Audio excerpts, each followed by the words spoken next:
Hi అండి, అందరు బాగున్నారండి. కోడేశ్వరం టాక్స్ స్వాగతం అండి. ఇదే ఆంధ్ర నుంచి తీసుకొచ్చానండి.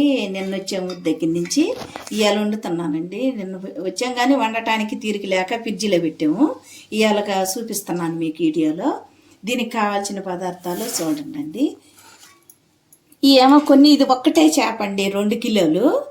ఇదిగో కొన్ని ఏమో ఏపుడికి తీసానండి. మా మనవరాలు తిందండి, ఆమె ఎప్పుడైతేనే తినిద్ది కొద్దిగా.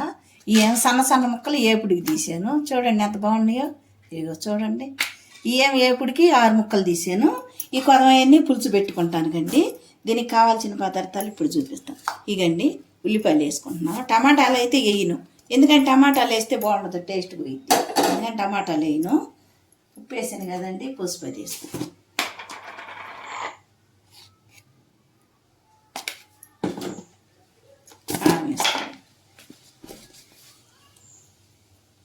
కారం ఎక్కువే తింటామండి మేము, ఎందుకంటే తీసుకోరు కదా, కారం ఎక్కువ తింటాం.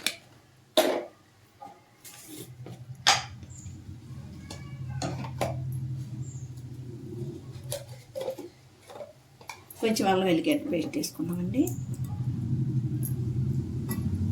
చింతపండు ఇదిగో పెద్ద ఉల్లిపాయ కన్నా ఎక్కువ అండి, పిసికి రసం తీసి పెట్టానండి. ఇప్పుడు ఆయిల్ వేసుకున్నామండి. ఆయిల్ ఎక్కువ పట్టుద్ది కదండి, నీ సాసన వచ్చింది అందుకని. ఈ మజ్జిగతోని కడిగాను, నిమ్మకాయ, పసుపు, ఉప్పు అన్నీ వేసి బాగా కడిగానండి. అందుకే అలా పసుపు వేసి కడిగిన వల్ల ఇలా ఉంది. చూడండి, ఇట్లా చేతితోటి కలుపుకుంటే అంతా కలిసిపోయిద్ది, మంచిగా టేస్ట్గా ఉండిద్ది. అవి ఏపుడికి కలిపేటప్పుడు అవి చూపిస్తా. ఇట్లా ఎడేల్పు దాంట్లో చేపల కూర ఎప్పుడైనా కానీ ఎడేల్పు దాంట్లో డేసలో పెట్టుకుంటే ఈ చేపల కూరకే సపరేట్గా తీసుకున్నానండి. ఇది చూడండి, ఇవన్నీ పొట్ట ముక్కలండి, పిల్లలకు ముళ్ళు లేకుండా తింటారనమాట. చూసారు కదండి. ఇప్పుడు చింతపండు పులుసు పోసుకున్నామండి.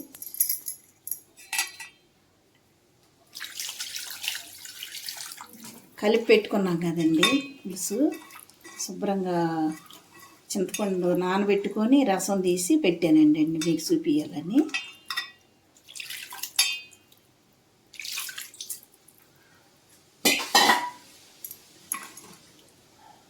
ఇట్లా అనుకోవాలి. ఇంకా ఇప్పుడు ఇందాకంటే కలవలదని మనం చేయబెట్టి శుభ్రంగా ముక్క కంట పెట్టేటట్టు చేసాము.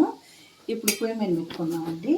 ఆ తర్వాత ఉడికేటప్పటికి పచ్చిమిరపకాయలు ఇదిగో 6 తీసుకున్నానండి. సగం చేపల కూర ఉడికిన తర్వాత కరివేపాకు, ఇవి ధనియాలు, కొంచెం జీలకర్ర, కొంచెం మసాలా ఆవాలు వేసుకొని పట్టుకొని దీనికి వేయాలి. ఇప్పుడు పొయ్యి మీద పెట్టుకొని ఉడకబెట్టుకుందామండి.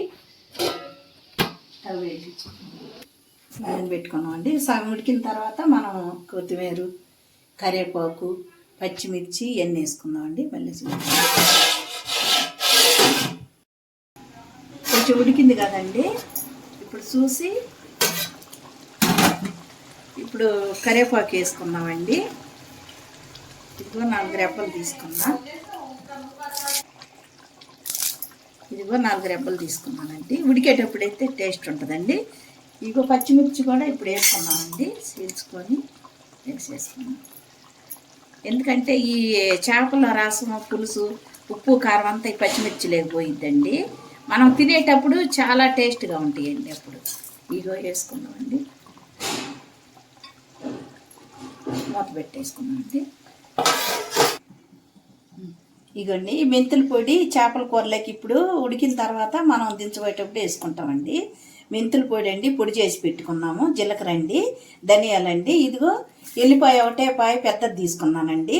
ఇవన్నీ కలిసి ఇది మిక్సీ జార్లో వేసుకొని కచ్చా తిప్పేసుకోవాలండి. తిప్పేసుకొని కూర దించబోయేటప్పుడు వేసుకోవాలండి. అన్నీ కలిపేస్తున్నానండి దీంట్లో. మసాలా ఇప్పుడు కచ్చా వేసుకున్నాం కదండి, మీకు చూపించాను కదా.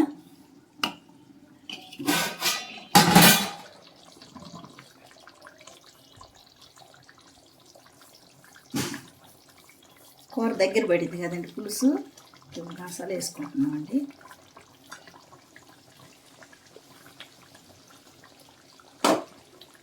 కొంచెం తిప్పుకుందామండి, అంతా కలవాలి కదా. ఇప్పుడు గెంటి పెడితే ముక్క చితిరిపోద్దండి.